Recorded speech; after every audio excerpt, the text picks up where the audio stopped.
So moving on to the next segment, I've got Lakshmi Chaubey with me, who is head of customer support services for Xpedeon. She has been one of the true advocates of Xpedeon for several years now. She has a profound understanding of the Xpedeon platform and tremendous experience in delivering customer success.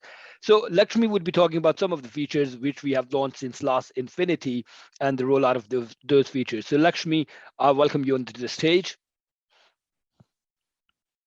Thank you. Thank you, Bill. And thank you all for being here today, for taking the time. I shall just give me a minute to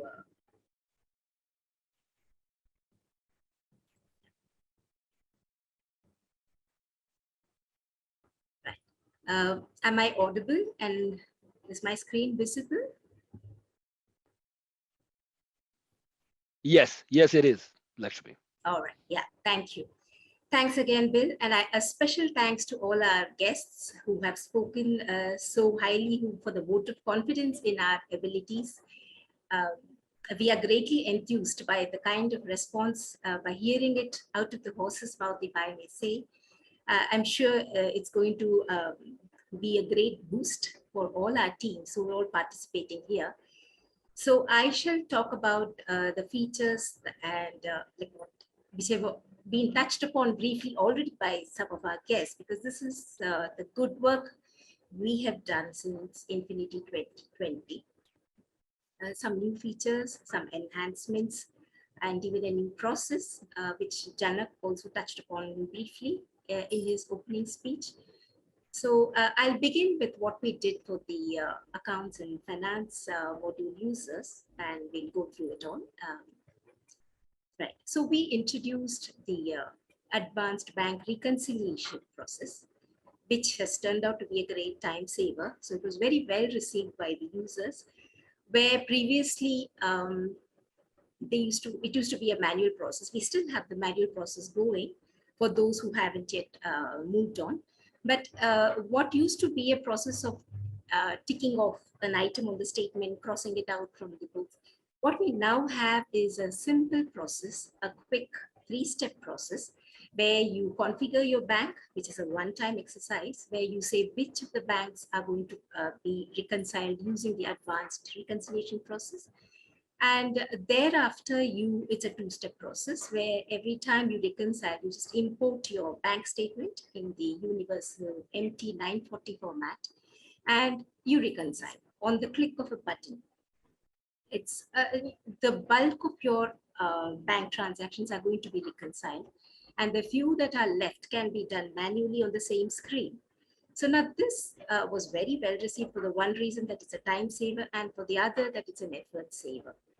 Now moving on to another feature which has always been part of Xpedeon, which we have enhanced greatly, made it more usable really, is the month-end, the period closure process. So this is everyone really knows the kind of pressures that come along with the period closure process. It's the month end, and you already have a long list of activities that you need to strike off your list before you're able to close the book sets.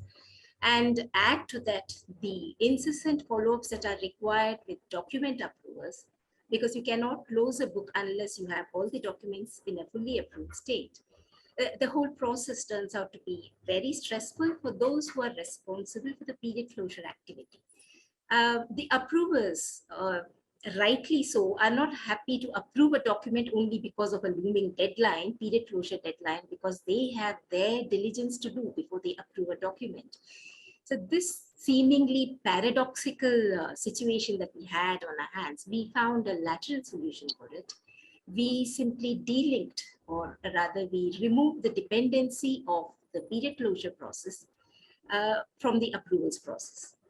So this, what we internally refer to as a cycle of stress, where it's the month end and you start the follow-up process while you're working on your own to-do list, and you don't get a response from the approver because he's busy doing his work. Now we've simply eliminated the whole cycle by making this delinking the two. So now when it's period closure time, if you have not set up group closures, it's as simple as just going to your books and closing them. It's a single one-step process. You simply say close and you're done. You can subsequently look at the exceptions and clear them. If you have implemented closure groups, then it's a slightly different process because closure groups require to be closed at various levels. So in that, when that's the process you have implemented, you will need to first eliminate your exceptions. An exception is only a document that is partially approved and sitting in the period that requires to be closed and stopping it from being closed. So all you need to do is move it out of the current period and free up your period for closure. So it's still an easily achievable process, even if you have implemented closure groups. So now period closure is not anymore a task for which the deadlines are not easy to meet. It's now far more achievable than that. And I'm sure many of our users have gone on to adopt the period closure methods, both period closure methods. Now, moving on to the next topic, which even David touched upon, is e-invoicing. We spoke about e-invoicing during the Infinity 2020 event, and it's been successfully implemented by several customers since then. We have been closely following the performance, if I may say, of the process. And we have been listening to our customers to understand what their experiences are and how we can make the system better. So it turns out that the very premise that receipts will be received, the goods will be received prior to the invoice had to be rethought. So how's that for a problem? An interesting one, yes, to have on our hands, all due to digitalization. What turned out was that the invoices were reaching our customers way before the goods were being received. So we had not many options, not many resolutions staring at us in the face. So what we had to do was, again, think a little out of the box. I will not go into the details of the technicalities of the solution that we provided, but suffice it to say that we had seen a great improvement, a remarkable improvement in the ratio of matched to non-matched invoices. What you see on screen is an actual representation. It's not just a graph showing twice the ratio. This is from the statistics that we've been working with over the last year and year or so. Moving on to the engineering side of business, we have listened again to our customers, and on demand, we have come up with a planning module. It's a new module. We called it Xpedeon Planning. And we quizzed our customers before we before we took this up as a project. We drew from our past experiences where we had previously tried to integrate Xpedeon with our application with a planning tool, with Primavera. And we decided that we needed to change the approach. And we said this time around, we let our customers, we let you decide the planning tool that you want to use. And we won't restrict ourselves to integrating with one selected planning tool. We'd rather just write a seamless interface which could talk to any planning tool of your choice. So that's what we went ahead and did. We have written a simple interface which will seamlessly integrate with say Microsoft projects or Primavera or Asta Power project or any planning tool at all of your choice.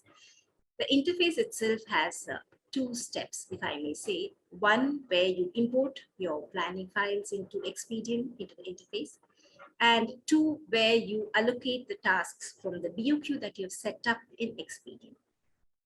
So this is basically a sample planning file from MSP, but it could be from any planning tool at all.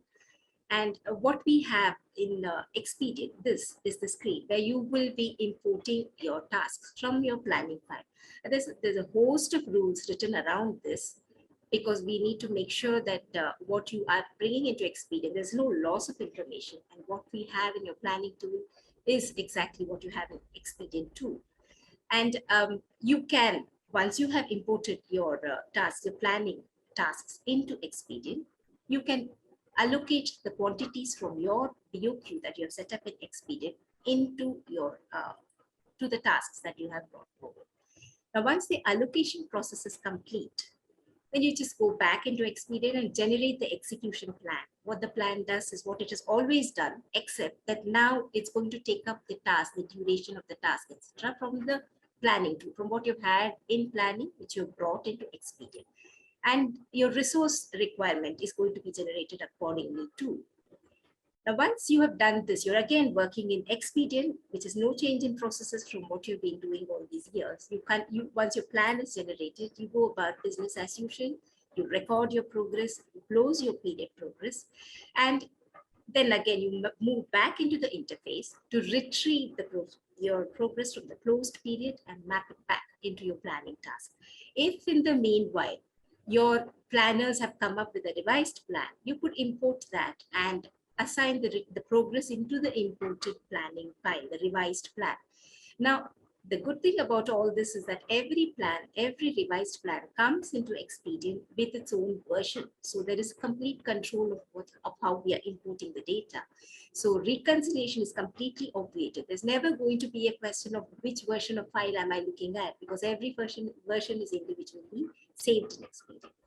So once you have retrieved the progress and once you have allocated the progress from Xpedeon to your revised plan, what you're going to be able to do is compare your planner's progress with the actual progress that has happened on site as reflected in Xpedeon. You could make corrections as you wish and go back to generating your revised execution plan. And this is a cyclical process. It will happen month after month as you go through delivering the project. So basically this here is a pictorial depiction of what we have done. It's the complete package. You can see the bits in green are the new parts. You can see they are interspersed with what you have always been doing in Xpedeon. So ultimately this is the best of both worlds.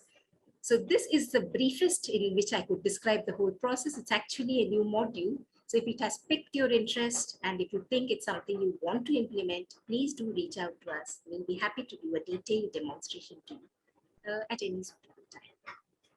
Now, moving on to the next development, which has touched, I think, the maximum number of users, is the development of analysis dashboards.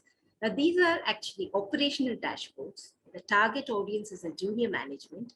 And the objective is to make sure that you're able to stay on top of your operations. You're able to run your department more efficiently by tracking all the key metrics, your KPIs, the trends. So you could write your own dashboards. Basically, what's expected of operational dashboards is that you're on top of the work or of the deviations if they were to occur. And you're able to take a call, you're able to raise an alarm, you're able to take action to control the damage or prevent the damage, so the case may. We have, and this capability is provided over 100 registers, which is a whopping number of registers. And it's also now going to be a part of Xpedeon in the sense any new report that we write is going to come with these dashboarding capabilities. You will have an operational dashboard that you can write off that report. So these are some of the sample dashboards that have come packaged with Xpedeon in the last upgrade. The idea is so you get to see the possibilities this opens up to you. You can write your own dashboards. These are the standard lists that you see on screen. You can, if you change your mind, you can delete the dashboard you've written. You can delete the ones that we have written. Basically, sky is the limit. Your imagination is the limit to what you get out of this development. Now, that was about one development we are all very proud of. Now, moving on to other areas of enhancements, like there have been many, like Janak said, it's 200 plus features that we have introduced, small and big. So not all of them can be covered right now here in this presentation, but I shall touch upon some generic ones, which may be of interest to those who haven't already seen 3.2 in any great detail. So in the system administration area, we have introduced password complexity control. We have streamlined, we have refined the way we are managing layout changes, customized layout changes. And in inventory management, we have devised a way by which you can revise your latest stock transaction date, which is a very useful feature when you are closing your books and realize that you've gone past the date and done something that you shouldn't have in inventory. We have worked on plant. David spoke about it, about how we have integrated the attendance-based plant returns. We have done other stuff too in the area of plant. We have moved the heavier reports to job queues, which will really free up your screens. Basically, when you're running a heavy report, it just runs in the background and allows you to do your work. We have improved supplier evaluation, which was an integral part of Xpedeon since the beginning, but we've just made it better. And there's a lot more that we have done, which I shall not cover all of it here. One of the most important things, though, which required some focused attention from our teams, was the migration from SVN to Git. This took a concerted effort, maybe a year, maybe a little more than a year, but it gave us spectacular results. So what we now have is a superior method of version control, and it has radically changed the way our development teams work. It's changed the way we deliver to you. We have completely revamped the release mechanism. We've done away with minor releases, which used to be a bi-monthly activity, because we have a way of delivering software continuously to you now. There's a continuous method of being able to send out hotfixes, or being able to apply service packs. Now, the hotfix manager is a tool which I must say took up a lot of effort, but has come out. It's given us really good results, and it's getting better. It's still evolving. It's getting better. We are confident that very soon application of upgrades or hotfixes or service packs is not going to require all that much coordination. It's going to be made far simpler and far more streamlined. Now, these are some of the things which I have spoken about, and thanks once again to our guests, because they validated most of what I had to say. I didn't really have to try too hard to impress because of the work they did before me. And these are the milestones, I'll say, the highlights of what we've achieved since Infinity 2020. There's a lot more that's lined up for release very soon, which I'll allow my colleagues to speak about. That's it from me. Thank you all. Thanks once again for attending today's session, for being with us here, for taking the time. Thank you. Over to you, Bill. Thank you, Lakshmi. That was great. Thank you so much for updating us about all the features.